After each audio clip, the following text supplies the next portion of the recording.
sim, bom dia para todo mundo. Queria, antes de começar a falar, agradecer a comissão organizadora por me convidar para dar uma palestra aqui. É uma grande honra estar podendo celebrar o aniversário do Daniel, de 65,5. Bom, eu separei um pedacinho no final para poder fazer uma pequena homenagem. No final, eu falo um pouquinho. E hoje eu vou falar de elementos normais com normas prescritas. Bom, isso aqui foi um probleminha que eu estudei quando eu estava fazendo doutorado de sanduíche lá no Canadá, com o Daniel. Voltei recentemente, então estudei com o Daniel e com o Lucas esse problema. Isso aqui talvez um claro problema de elementos especiais com propriedades prescritas. Então, bom, na literatura a gente tem vários problemas desse tipo, né? Eu acredito que o mais comum seja, o mais comum não, o mais famoso, seja o resultado do Wensel e do Stoff aqui, que é da base normal e primitiva, mas, bom, a gente tem vários outros problemas aí envolvendo elementos primitivos, elementos normais, satisfazendo certas propriedades. Bom, eu destaquei, antes de eu começar a falar do problema em si, eu destaquei dois resultados, dois problemas, que foram os resultados que inspiraram esse problema que a gente trabalhou. Então, o primeiro é esse resultado aqui do Cohen, que ele, a parte que interessa para a gente é um resultado sobre elementos primitivos com traço prescrito. E aí, bom, esse é um resultado de 1990, e aí depois a gente tem esse resultado do Lucas e do Saico, em 2021, que eles generalizam esse resultado do Cohen. Então, agora, ao invés de trabalhar com um elemento primitivo com um traço prescrito, eles trabalham com um elemento primitivo com vários traços prescritos. Então, antes de eu começar, eu vou fixar algumas notações. Aqui eu confirmo que elementos. O elemento primitivo é um gerador do grupo multiplicativo F estrela. Um elemento normal, um elemento tal que seus conjugados formam uma base para o espaço vetorial FQN. A norma de um elemento vai ser o produto de seus conjugados, então a gente calcula essa potência aqui, ela dá o produto dos conjugados do elemento. O traço de um elemento é a soma dos conjugados. E eu vou precisar de mais outras duas notações aqui também. Então, W inteiro positivo, delta de N vai ser o número de divisores positivos de N. E lambda K de N vai ser o conjunto dessas cálculas aqui, de divisores de N, tais que, bom, essa cálcula a gente vai tomar em ordem crescente, e um elemento não vai dividir o próximo.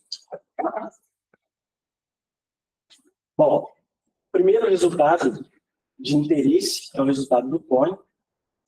Então, o que o Cohen mostrou é que sempre que a gente tem um corpo finito, com elementos e um inteiro N, a gente consegue prescrever o traço de um elemento primitivo, exceto nesses casos aqui. Então, se A igual a 0 e a gente tem uma extensão de grau 2, a gente não consegue prescrever, e a gente não consegue prescrever traço 0 para N igual a 3 e Q igual a 4. Depois, bom, eu esqueci de falar aqui, na verdade, mas esse resultado aqui é o primeiro resultado que o Lucas e o Sábio obtém. O enunciado está um pouco feio. Daqui a pouco eu explico o que são essas coisas aqui que estão aparecendo, o que é esse cara que seria admissível, mas o importante é que a gente precisa de algumas condições para esse problema fazer sentido. A gente não pode prescrever quaisquer traços. A gente tem que impor algumas condições para para que o problema faça sentido. E aí, bom, o que eles obtêm é que a gente sempre consegue prescrever traços de um elemento primitivo se essa desigualdade aqui é satisfeita.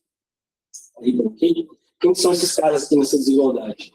Esse W aqui representa o número de divisores livres de quadrados de D, e esse lambda de D, essa expressão feia aqui. E, bom, ela não vai ter tanta relevância para a gente nesse caso. E aí o resultado legal, o resultado mais legal de fato, é esse aqui. Bom, essa frase aqui ela apareceu no slide anterior, mas enfim. Quando a gente impõe a condição de que esses DIs aqui, DIs e DJs, eles são prêmios limitadores, então a gente consegue fazer uma coisa concreta.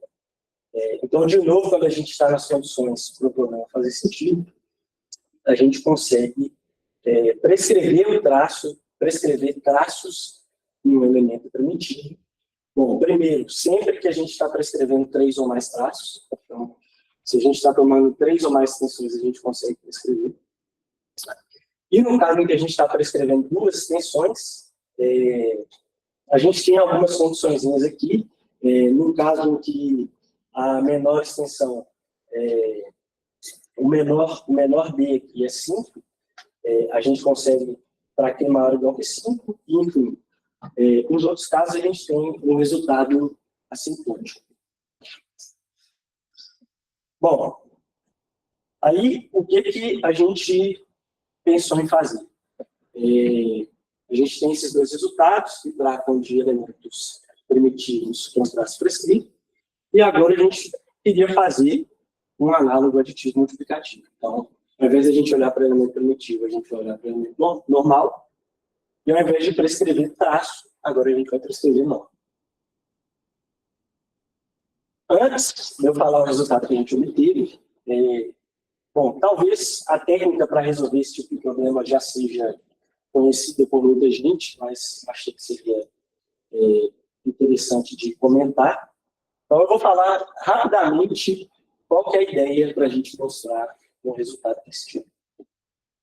Então, deixa eu escrever rapidinho.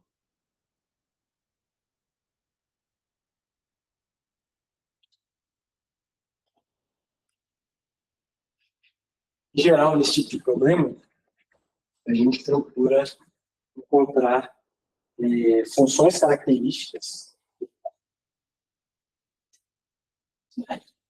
A gente procura encontrar funções características, de preferência que elas tenham argumentos de caracteres, ou aditivo, ou multiplicativo, e combinar essas funções características para poder encontrar alguma desigualdade onde o resultado vai valer. Então, por exemplo, no nosso caso, a gente está olhando para elementos normais, então a ideia é a gente pegar uma função característica para elementos normais, então,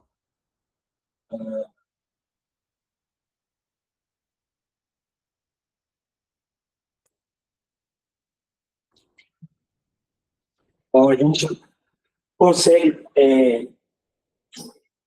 uma fórmula para a função característica de elementos normais, baseada em soma de caracteres aditivos. E aí o que a gente faz agora, a gente vai tomar a soma.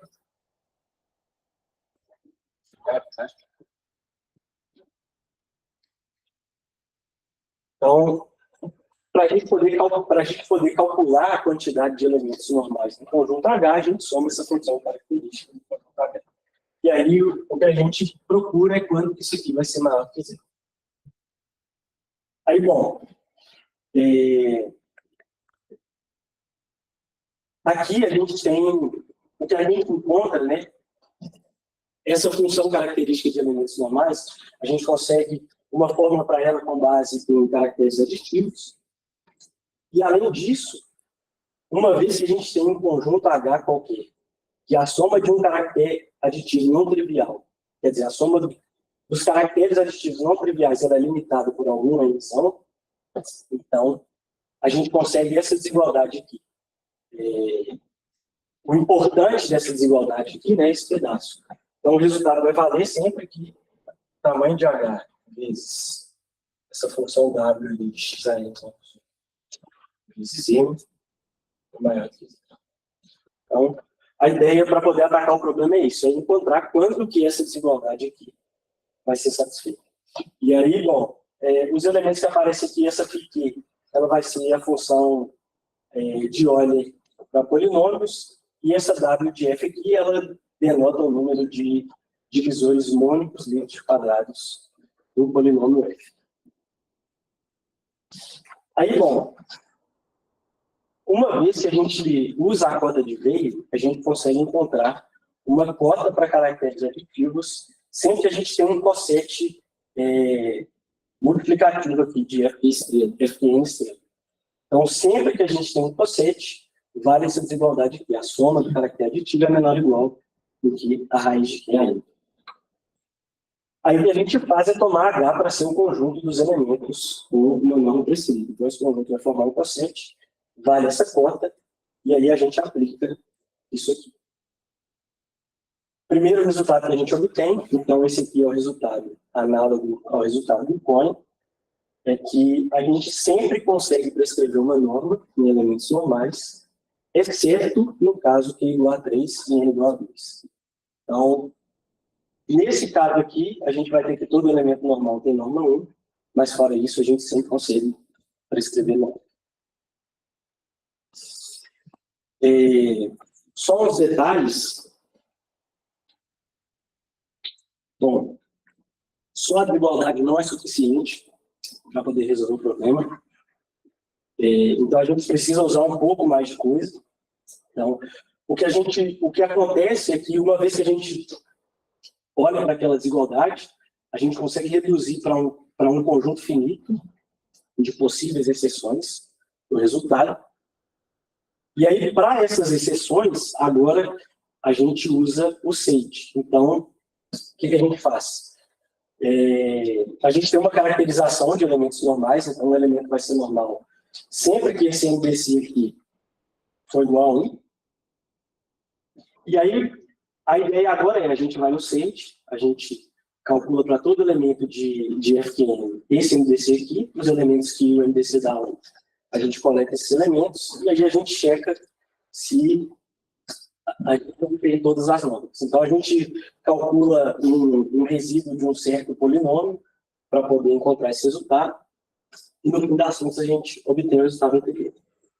E, no caso n igual a 2, aquela desigualdade ela não é suficiente para produzir um resultado, mas, nesse caso, a gente consegue fazer um argumento de contagem e tudo funciona bonitinho. Bom, aí agora eu vou falar daquelas condições que aparecem lá no teorema do Lucas e do Sávio, que elas vão aparecer aqui também. O que acontece? Quando a gente está considerando várias normas, assim como quando a gente está considerando vários traços, a gente tem essa transitividade da norma, assim como a do traço. Então, se a gente toma um conjunto de divisores, para que exista um elemento com certas normas prescritas, essas possíveis normas aqui que a gente está considerando, elas têm que satisfazer essa igualdade aqui. Então, isso aqui é como se fosse uma condição de compatibilidade, algo assim. Se os AIs não satisfazem isso aqui, não faz sentido a gente prescrever essas normas.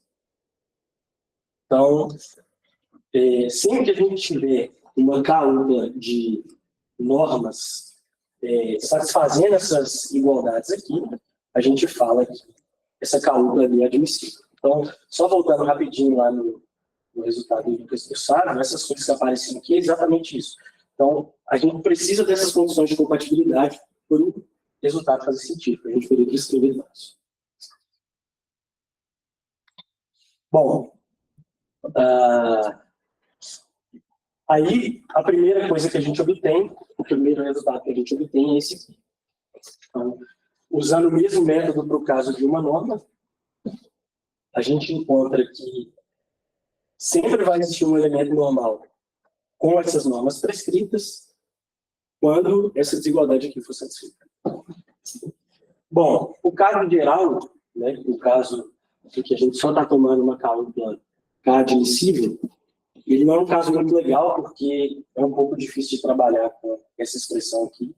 Então, a gente só consegue uma coisa assintótica, não fica nada tão bonitinho, então eu não detalhei aqui.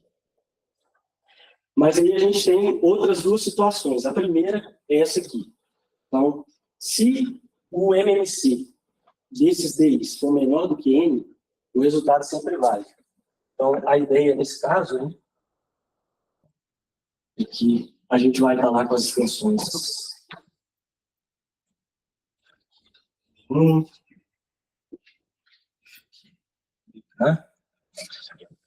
Bom, se o MMC for menor do que N, então, antes da gente chegar no FQN aqui, né, a gente tem a extensão dos MMCs. E aqui a gente vê. Então, para esse resultado valer, a única coisa que a gente precisa é que a gente possa prescrever a norma compatível com a desses caras aqui, nessa extensão. E aí, o resultado vai derivar do caso 1. E aí, bom, fazendo no mesmo espírito lá do resultado que eu mostrei do traço, se a gente coloca a restrição que o MDC dos DIs é igual a 1, a gente consegue resultados mais concretos. Então, nesse caso aqui, o resultado fica até um pouquinho mais bonito, mas é um resultado bem parecido. Então, de novo, se a gente tem uma cálcula aqui de normas possíveis, né, de normas admissíveis, então a gente consegue mostrar que a gente sempre consegue um elemento normal com normas prescritas, no caso em que a gente está prescrevendo 3 ou mais normas, e no caso que a gente está prescrevendo 2 normas, se a extensão menor for maior ou igual que 7, para todo Q, ou se a extensão menor for maior ou igual que 3 e o Q é grande o suficiente. Então, abaixo disso aqui, a gente também vai ter uma coisa assintótica. Mas as constantes que aparecem aqui nesse caso, elas são bem menores do que as constantes no caso do traço. Então, dá para fazer mais coisa com a norma do que no caso do traço. Bom, é isso. Aqui são as referências. E antes de eu acabar, eu separei só um momentinho para poder desejar os parabéns para o Daniel. Bom, feliz aniversário, Daniel. No ano passado, eu fui para o Canadá para poder fazer o doutorado de sanduíche lá com o Daniel. Como a maioria de vocês aqui já conhece o Daniel, eu só tenho coisas ótimas para poder falar dele. Foi uma experiência incrível, vivi bons momentos. Daniel sempre foi muito solícito, muito amigo, só coisas boas. Esse dia aqui foi um dia que a gente foi na casa dele, ele fez um churrasco para a gente, que estava excelente. Uma pratinha maravilhosa. Nesse dia eu fiz um bonito feijão tropeiro também. Acho que ficou bom. Acho que deu certo. Acho que deu certo. Enfim. E assim, no dia que me convidaram para poder apresentar, me pediram algumas fotos. Eu não tinha tanta foto. Eu, na verdade, só lembrei dessa foto aí para poder mandar. Mas depois eu lembrei que tinha algumas fotos que estavam perdidas, de alguns momentos que eu passei com o Daniel. Eu tenho essa foto aqui. Eu não sei se você vai lembrar desse dia, mas esse dia foi lá no canal Vidro. Isso, no canal Vidro. Não sei se você vai lembrar desse dia. Não, né? Mas se você não lembra, você vai essa cara.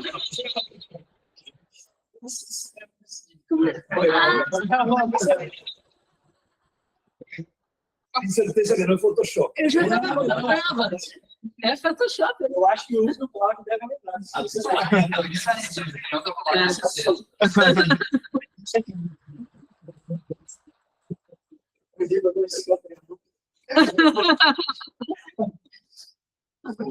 É isso. Muito obrigado.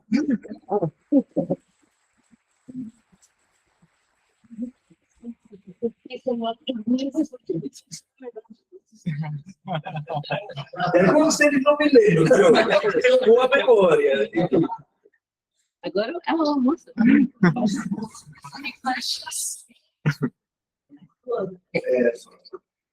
Questions about the talk? Remember? Como a gente faz no Photoshop?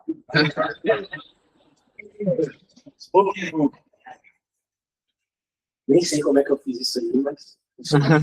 Depois eu ensino. Pede pro chat de PT fazer. Ganhando essa batalha. Okay, so I think it's time to have lunch. Let's think of like a